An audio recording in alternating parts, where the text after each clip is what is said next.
Good afternoon, everyone. I want to thank you for attending today's event, Responding to Dementia-Related Behaviors. My name is Kristen Shanks, and I am the Director of Sales for Ingleside. For those of you who have not visited us, Ingleside is the premier provider of senior living services. We have 3 life plan communities located in Maryland, Virginia, and DC, all with independent living, assisted living, memory care, skilled nursing, and rehab. I welcome you to reach out and give us a call. We'd love to schedule a time for you to visit. I'd like to introduce to you today's speaker, Sheila Griffith. Since 2018, Sheila has worked at the Alzheimer's Association National Capital Area Chapter as the program manager in Montgomery County, Maryland, and Washington, D.C. She provides education and outreach through the delivery of programs about Alzheimer's disease and other dementia, and coordinates services such as caregiver support groups and memory cafe groups for those living with Alzheimer's disease. Sheila is a licensed home nursing home administrator in Maryland, and her background is in long-term care and senior housing, such as skilled nursing care, assisted living, and group homes. For today, a special request is if you could mute yourselves, and then also if you could leave your questions to the end, we would greatly appreciate it. So with that, I will hand it off to you, Sheila. Thank you so much. This is wonderful. It's great to be back to Ingleside virtually. I've been to several in-person programs recently, and love visiting all of you in person, and hopefully this will be also a nice way to be involved with Ingleside virtually. So today, as we said, our program today is about understanding and responding to dementia-related behaviors. So I'm going to go ahead and get the program up on my screen, and we can get started.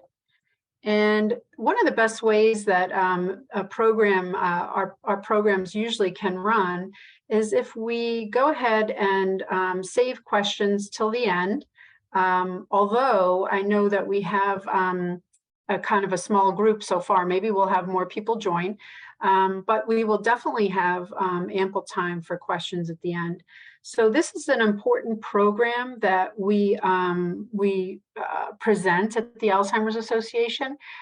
We do a lot of education programs. I've done several, as I said, in person at each of the Inglesides in Maryland. But this one is a really good one for active caregivers who are really involved with somebody with an Alzheimer's disease or dementia diagnosis. So, and it's all about behaviors and how to kind of cope with some of the behaviors that you're seeing from a loved one. So why don't we'll go ahead and get to it here. So our objectives is just to really identify some common triggers for behaviors that we have seen associated with dementia and Alzheimer's disease. Some of our common triggers. And then we're also going to talk about a process that we recommend caregivers try to put themselves through, try to go through in the situation to be able to deal with whatever behavior, whatever challenging behavior they're seeing. And then list some strategies to address some really common behaviors that we've all seen as caregivers with our loved ones with Alzheimer's disease or dementia. So first, let's talk about triggers. And if you've cared for somebody with Alzheimer's disease or just have loved somebody in your family or in your community with this disease, you can see that the triggers can be logical and sometimes maybe not as logical. So here's some of them. It could be things like pain or any kind of discomfort could be a trigger to some challenging behavior. Could be things like overstimulation or boredom, total understimulation. So that could trigger some behaviors. Fear or frustration, definitely triggers for behaviors. Bringing a loved one with this diagnosis to unfamiliar surroundings. without preparing them or supporting them. Just when they're in unfamiliar surroundings, it can lead to some challenging behaviors. And then another common one is complicated tasks. When we have this diagnosis, Alzheimer's disease or dementia, doing even familiar complicated tasks becomes much more difficult. And so a lot of times that when we are feeling like it's too complicated and we can't remember, we might have that as a trigger, as well as maybe fear and frustration because we can't accomplish this task. So all of these things can be considered a trigger, and you should kind of think of it that way when we're talking, and we'll go through some scenarios as well. So here's our process. This is what we ask caregivers to just think about when they're in the midst of the challenging behavior. Sometimes it's hard to stop and think about a process, going through a process to address a behavior. But if you're a caregiver of someone with this disease, you probably want some help in addressing these behaviors. So you get to a point where you will try a lot of these things. So this takes a little bit of, kind of self-discipline to stop and wait and, try to follow this. So it's 4 steps. It's not that complicated. It's detect and connect, addressing physical needs, then addressing emotional needs, and then reassessing for next time and planning for this behavior to occur next time, and what will we do differently, or what will we do the same. So let's talk about detect and connect first, the first step here. So we're living with somebody, we're caring for somebody with Alzheimer's disease or dementia. They're slowly becoming more confused, maybe having more short-term memory problems, maybe more problems with thinking and planning and just getting through everyday life. And so with the detect and connect step, we want to make sure that we are joining in that person's reality and trying to see the world through their eyes.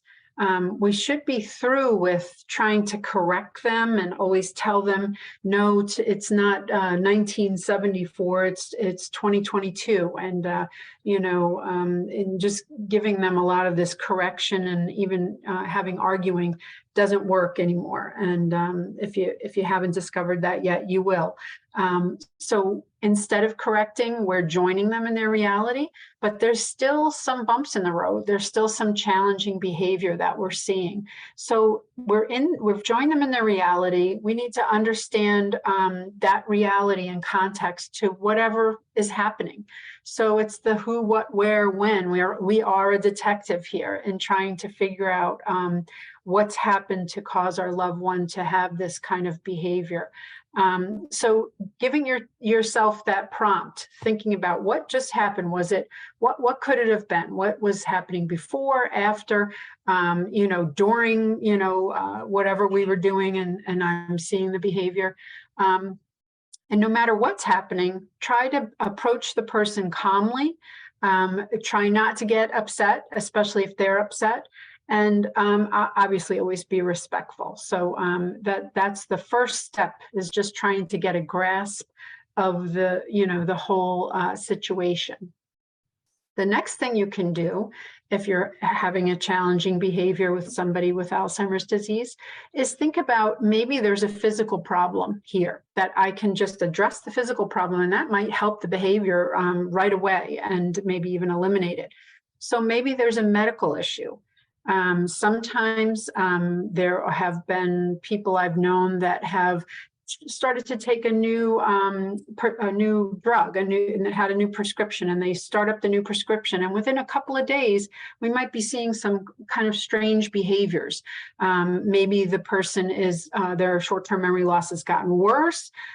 Maybe they are getting angry all of a sudden. Maybe they're getting very sad all of a sudden. So it could be a drug issue medically. It could be something like a infection, a urinary tract infection, a UTI is something that for many things, it can be blamed for many things. And so always make sure that eliminate a medical issue, trying to get to, did we start a new medication? Did we do something different? Did something new happen medically? Or should I get somebody tested for an infection? It could be something as simple as a physical problem like hunger or thirst. So I can't say to you anymore, hey, I'm hungry, let's eat lunch. Or I don't even get up and go get myself a snack because I'm hungry in between lunch and dinner. I just have a behavior, like I get angry, or I, do something else that try to leave the house or something, simply because I'm hungry or thirsty. So always try that type of thing. A snack and a drink might settle people down and might eliminate a behavior. Think about the social interaction that's going on right now. Are there too many people around? Is there too much social interaction? Or is there not enough? Am I being left alone too much? And then I'm acting out as a result because I'm not actually engaged enough. And lastly, this is another common one, environmental triggers for discomfort. So is the room too hot? Is it too cold? Is it too dark? Is it too light? Is there something, is the TV too loud? Is there a movie on that maybe I don't really like? Maybe it's a violent movie and it's making me agitated because I just don't like it. And instead of saying, let's change the channel, I become agitated and, have other behaviors. So it could be as simple as let's change the channel. But if those things don't seem to be cutting it, how about emotional? What's happening emotionally? Are there some emotional needs that are not being addressed? Focus on the person's feelings. We said that earlier. Join their reality, kind of put yourself in their position. What do I think is happening here? Why is my loved one reacting like this? And focus on their feelings, not the facts. So there are people who have very affected short-term memory, but have a really still effective long-term memory. So I could be telling you things like, I want to go home. I don't live here. I want to go home and see my mother. I don't live here. I don't think I live here. So don't push me on the facts. Yes, you do live here. We've lived here for 10 years, or we've lived here for 30 years. Don't push me on that. Focus on my feelings. Something must have made me feel a little unhappy, or I'm for some reason maybe missing my family. And I think my mother is still alive, and probably she wouldn't be if I was of a certain age. But let's focus on that. Let's focus on the feelings. Let's talk about your mother. Let's talk about how you're feeling.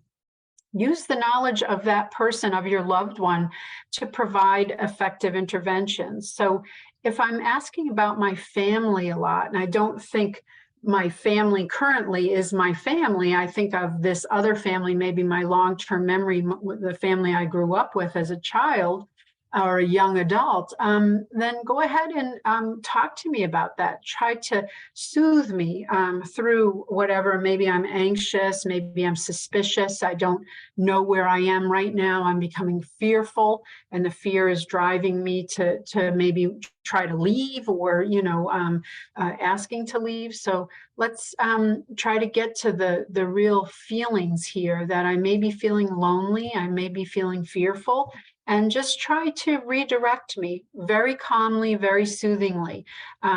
Okay, I can see you. Definitely, you want to take a ride and go home, but we can do that. But can we first, have lunch? I've just fixed lunch, or I'm almost done fixing lunch. Can we have lunch first, and then we'll go ahead and arrange a ride home for you? And that is a way to just redirect me as well as soothe me. You're doing it calmly.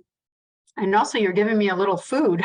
So that might help my whole disposition also. So it could be that I'm feeling upset and frustrated because maybe I've not had lunch yet. And so when you do these things, if you've lived with somebody with Alzheimer's disease, a lot of times you can redirect them out of the behavior completely, and they even forget that they had the feelings of loneliness or feelings of, fear.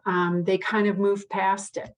So the last step is this reassessment, knowing that people with Alzheimer's disease and these types of behaviors, we're going to talk about some of them specifically, they don't go away. Mostly they keep happening, and sometimes they eventually go away as the disease progresses, if it's Alzheimer's disease that they have.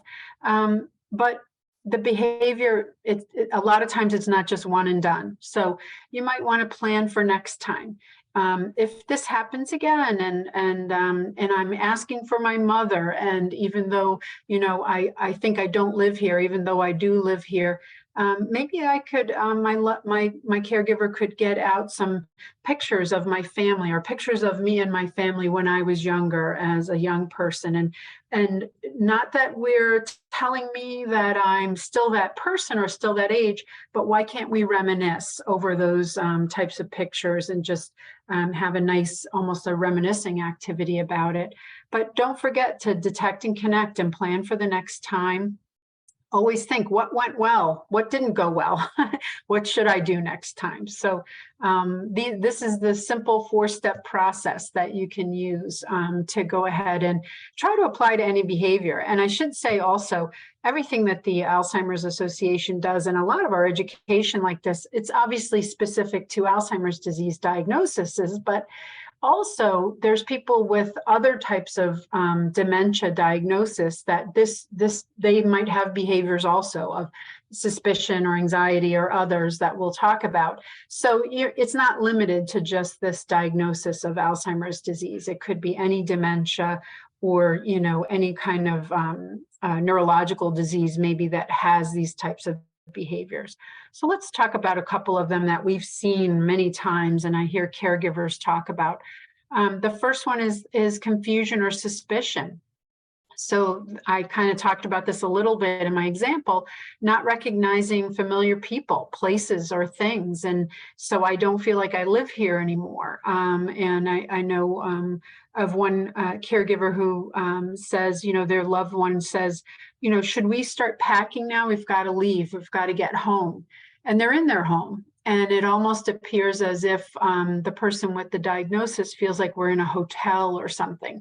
And, you know, it's time for us to leave, and shouldn't we pack? So when I'm confused or suspicious, and I'm not recognizing things the way they are in reality, joining me in my reality and saying, you know, I don't think we need to pack right yet. We still have another week here.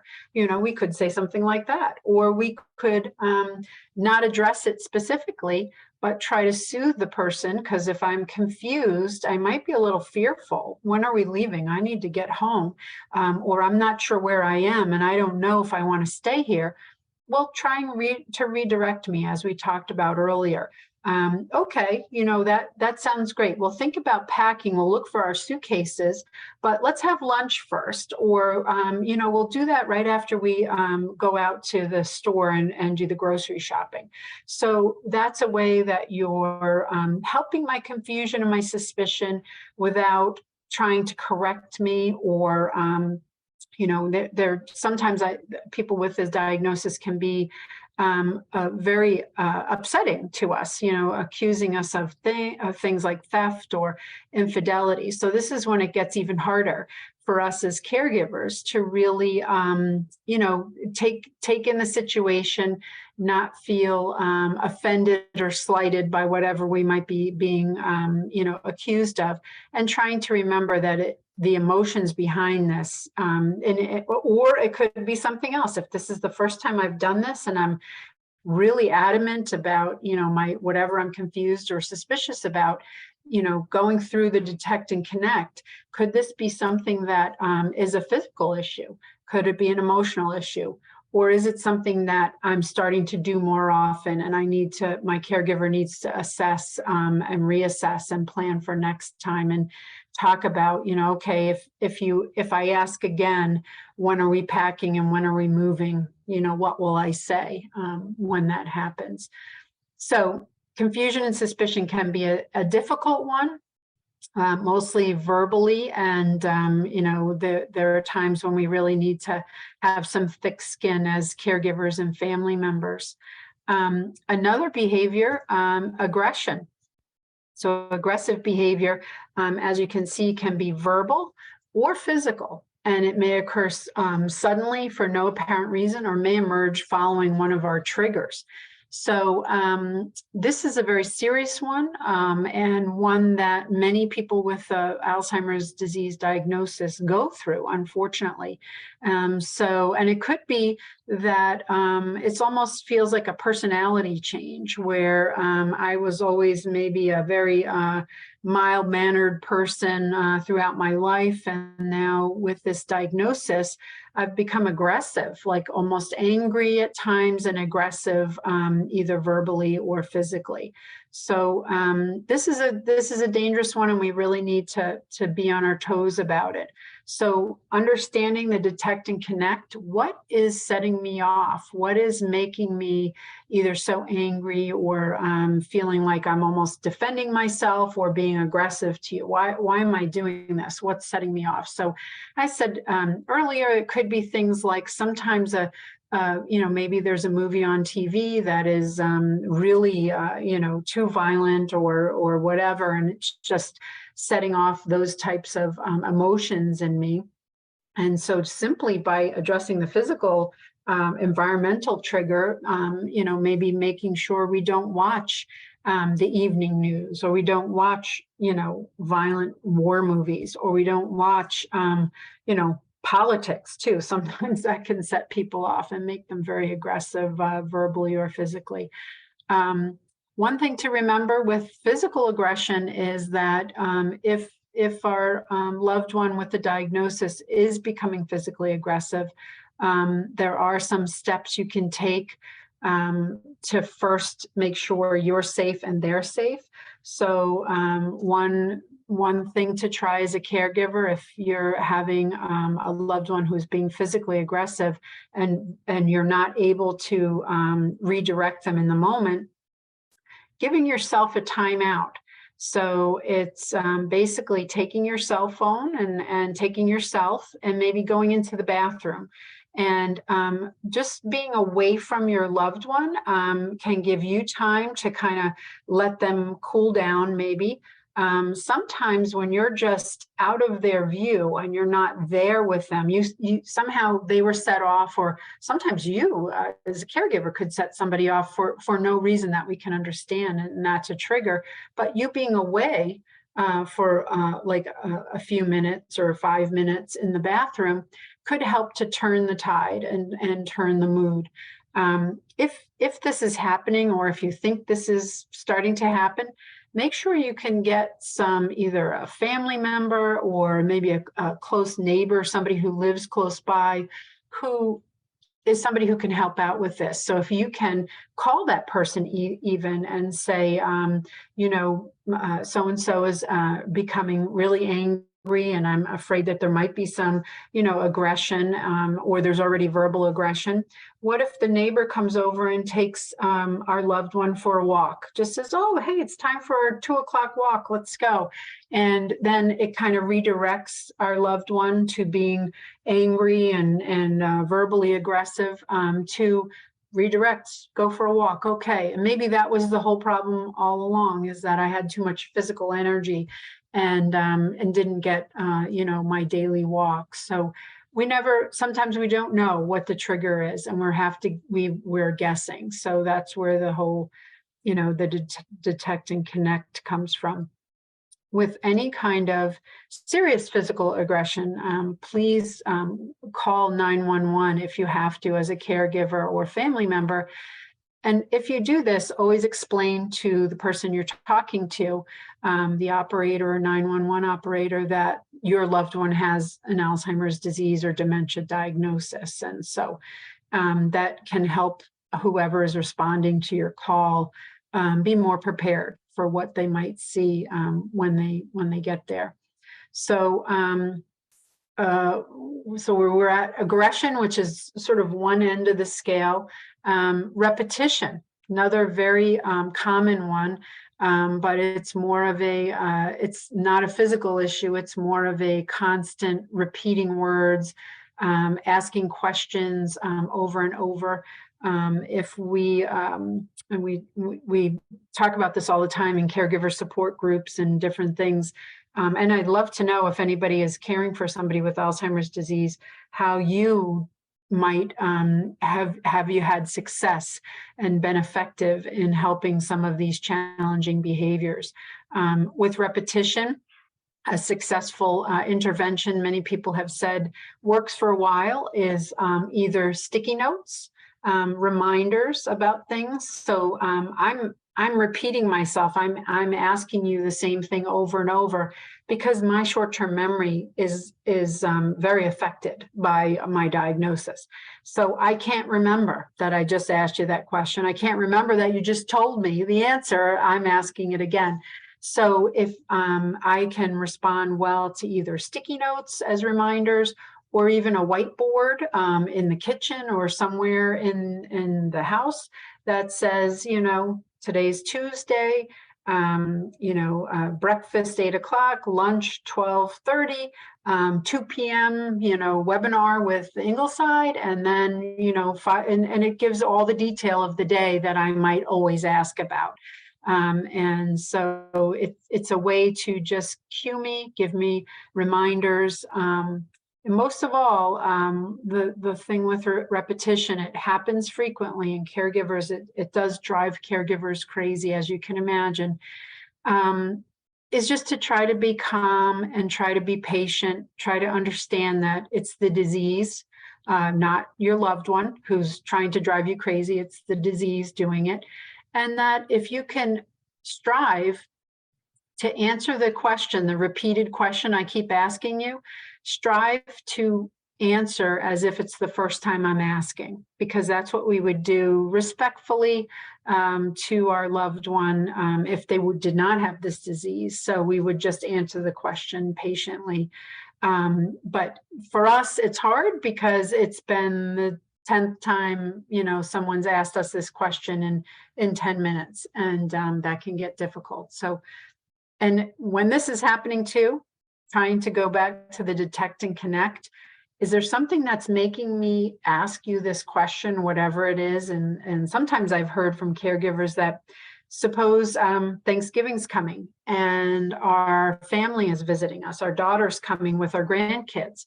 I'm excited about it, but I can't remember when they're coming. So I'm excited and I'm asking you all the time, when are they coming?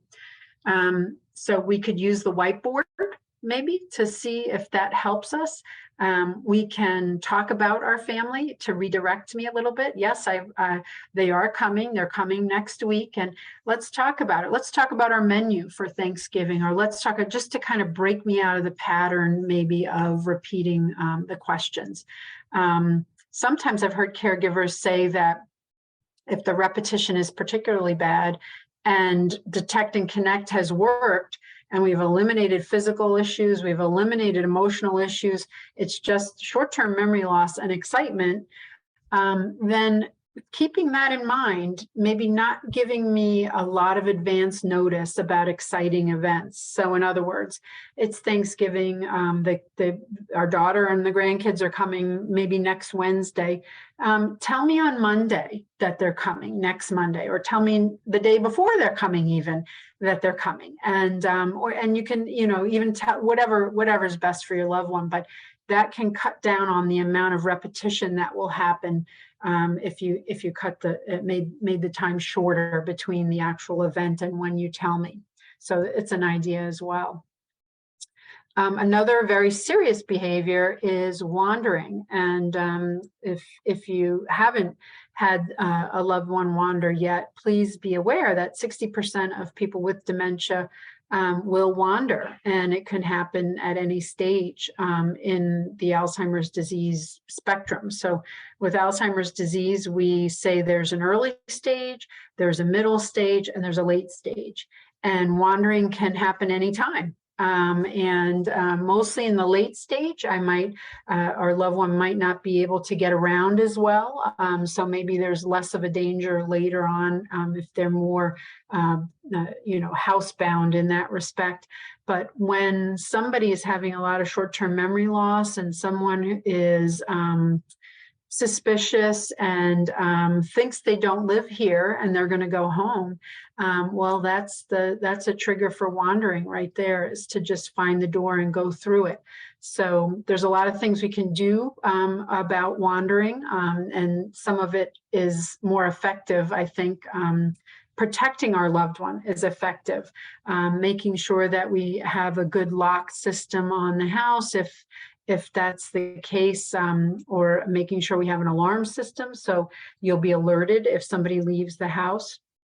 But you know, there's a lot of things that we could learn in our 4-step process there, detecting and connecting. And does it go back to maybe an emotional issue where I'm not recognizing the house we live in now, and I don't recognize, you know, what's happening here, so I'm going to get up and go home to my house now. So that could be maybe an emotional issue.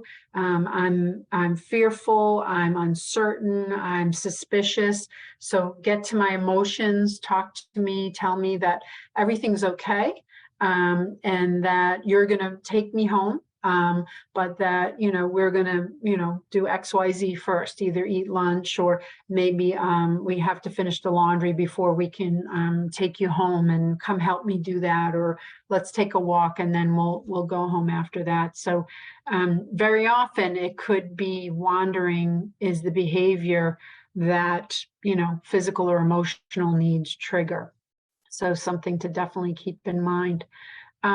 And I wondered if there was anybody who had some behaviors that they would like to bring up to the group, or if they would like, you could just put it in the chat, and our hosts and I can all talk to you about whatever behavior might be having. But I just want to point out that the Alzheimer's Association, we have a 24/7 helpline. I think you can see the number. It's 800-272-3900.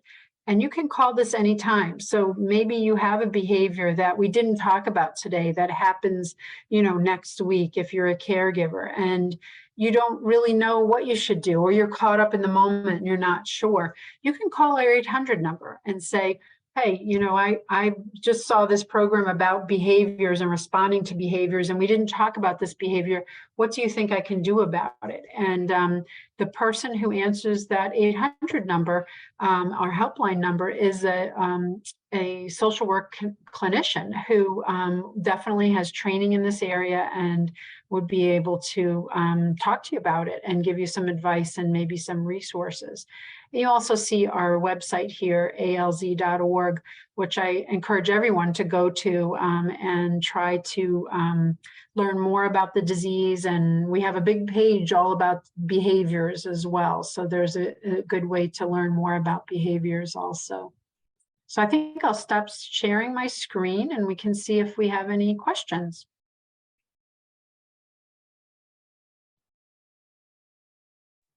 Hey, Sheila, it does look like we had a couple come through the chat. The first one is actually a really good question. It says, we're researching our community options. What suggestions do you have introducing the move and acclimating my mom to a new setting without causing negative behaviors?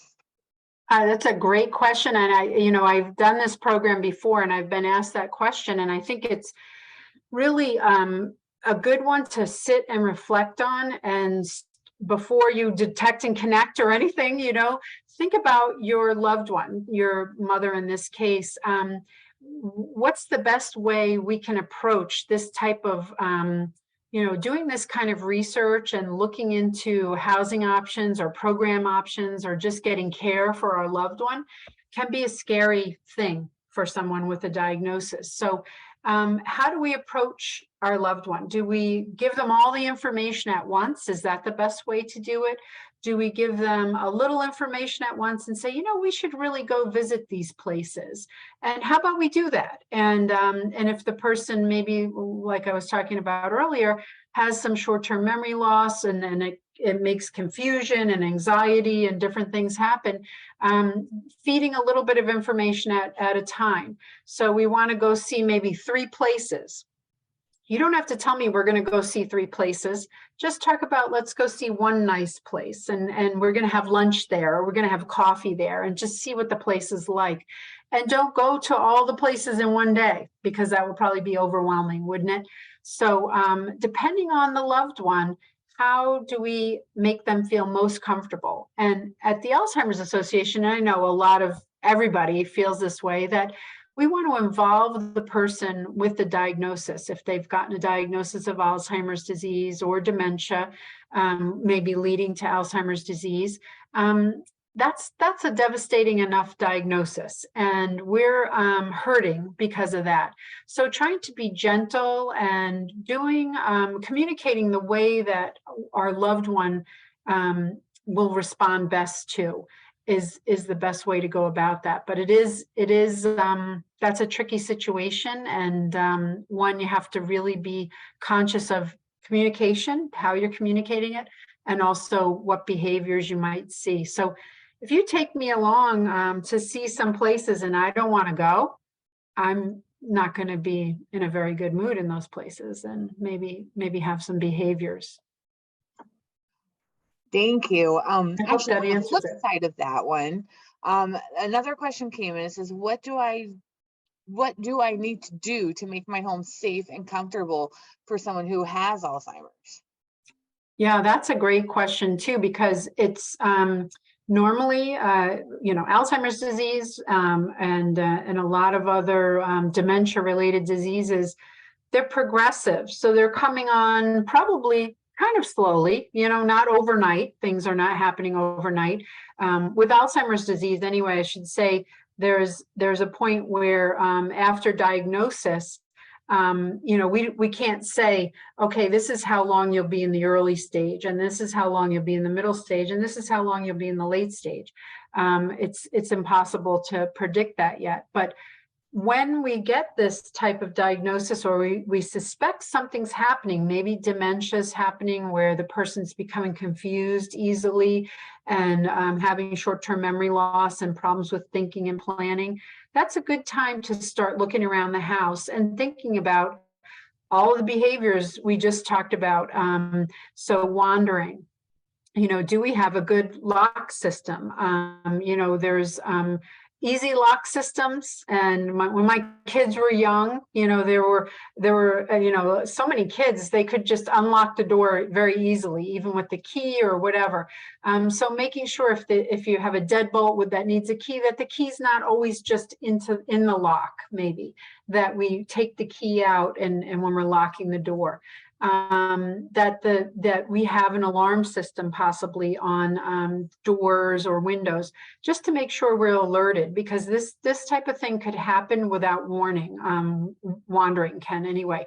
You're in a next room, you're downstairs doing the laundry, and then all of a sudden our loved one has started to wander, and not in a way even that I should have added with wandering. Wandering doesn't have to be sort of this directed form of wandering, like I'm going home now, goodbye, that kind of thing. It could just be, I'm going out for a walk now. And every other time our loved one went out for a walk by themselves, it was fine. And then there's going to be a time maybe that it's not fine. And then they're still going to try to go out for the walk. And we've got to try to find a way to cope with that. So with that kind of thing, you do want to make sure when your loved one is leaving the house, and you want to be aware of that, and a caregiver is aware of that in some way.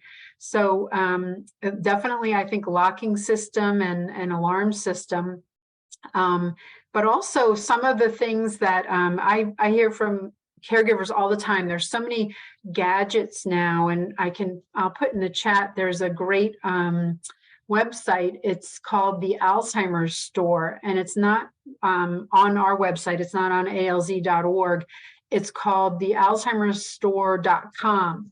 And there's so many gadgets on there that there's great clocks. Like I'm, with my repetition and my short-term memory loss, I'm asking you maybe constantly, what time is it? What are we doing next? What time is it? And so there's clocks that either can be, digital or with a face, or can speak to us. We can push a button and it can speak to us.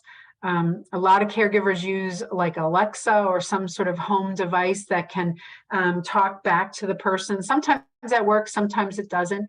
The whiteboard I mentioned is a great way to cue me if I have a diagnosis, or to just help me keep straight in the early stages. You know, I'm having trouble remembering what I'm doing today. So I can, you know, the night before we can write out on your whiteboard, or just on a simple piece of paper, help me organize, keep myself organized, or help me get to my calendar. And that would help me get organized. So, and there are a lot of things we can do in the house. I think if you're a caregiver of somebody with Alzheimer's disease, I always recommend this. Please join a caregiver support group. You will learn much more from you know, active caregivers who are in the group than you will in, you know, an education program like this. You'll learn from me. I hope people learn today a little something that they might not have known about behaviors, but there are things that we don't even know to ask, you know, today in the chat or elsewhere. And if you're in a caregiver support group, just hearing another person's story, their caregiving story, it can answer questions that you didn't even know you had. So I just always recommend that. And that is a good way to, when the behaviors start with a loved one with Alzheimer's disease, you can even ask others, hey, what did you do when your loved one wouldn't take a bath anymore or shower? You know, my loved one refuses to bathe. What did you do? How did you get your loved one to take a shower? So that's a common problem, and a good question to ask in a caregiver support group. Well, do you have any preferred caregiver groups in the area? I do, and I would love. I put my email address in the chat, and also on our website, we have a listing that we run several caregiver support groups in the area, and so right now, all but one of our caregiver support groups are virtual. We went virtual over the pandemic, and everything stayed that way for the most part with caregiver support groups. Our caregivers have decided that it's easier to stay home and attend oh, I'm sorry, I sent it to the panelists. Thank you, whoever changed it for me.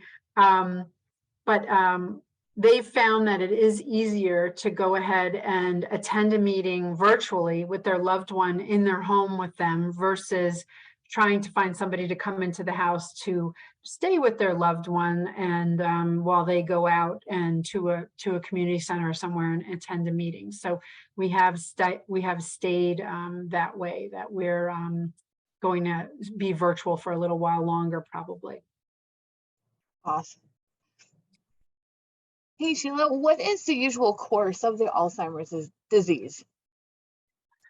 Great question. Well, if you're a caregiver, or you're somebody with a diagnosis, or somebody who doesn't have a diagnosis, I should say, the best thing you can do for yourself is to get a diagnosis. So with Alzheimer's disease, there are a lot of ways that you can be tested.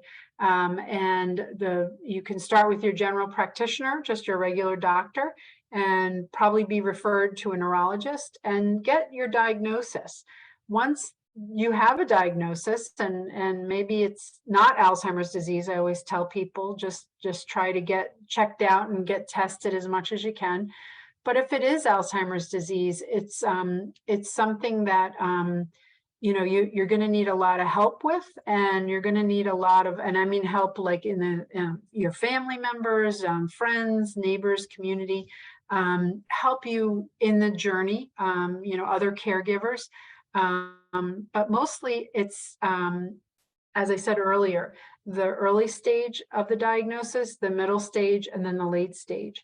And we have a whole program about it. The early stage is the whole time trying to get a diagnosis sometimes, because sometimes we might ignore some of the signs that are there. We're having trouble with our memory, or we're having trouble with thinking or planning.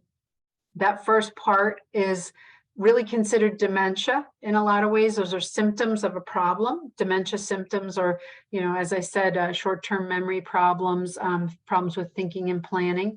And something's not right. And so that early stage can really be part of, it is filled with getting the diagnosis. Once you get into the middle stages, you're having difficulty, you're having increased difficulty because Alzheimer's disease is progressive and there's no cure. So it's something that just continues. So in the middle stages, you're having a little more problems in daily life, maybe a little more repetition and a little more forgetfulness, a little more all of the behaviors we talked about, and some challenges with communicating. And that's when we need to support, a lot. Caregivers need to support people with a diagnosis a lot. And then it progresses to the late stage where there'll be a lot of problems with communicating. There'll be more care needed. Eventually, somebody who is in the late stages can be somebody who needs total care, can't care for themselves at all. So, and if somebody's suffering from Alzheimer's disease and that is what, they eventually die of, they will have problems with all the problems we mentioned already, but even problems with swallowing and just in general.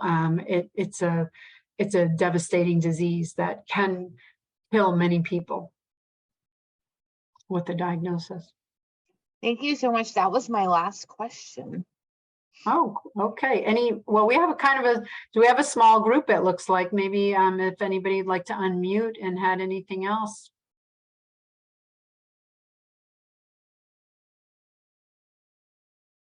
Oh, I can put that.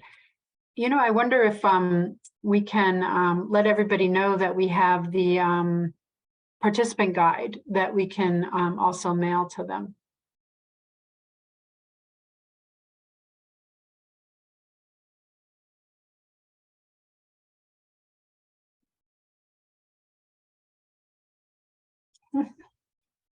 So It's Sheila, a quiet group. that's okay. So we want to say thank you to Sheila for presenting with us today. We did in the chat put a couple different emails in there. We put Sheila's email if you'd like to reach out to her. We also have the website to the Alzheimer's Association, which is www.alz.org. And then if you're interested in learning more about Ingleside in general, we have a website, which is www.inglesideonline.org. In the meantime, thank you to everyone for joining. Thank you again, Sheila, for presenting. And until next time, stay dry. It looks like it's a rainy one today, but the weather should be improving this week. All right. Take care, everyone. Thanks, everyone.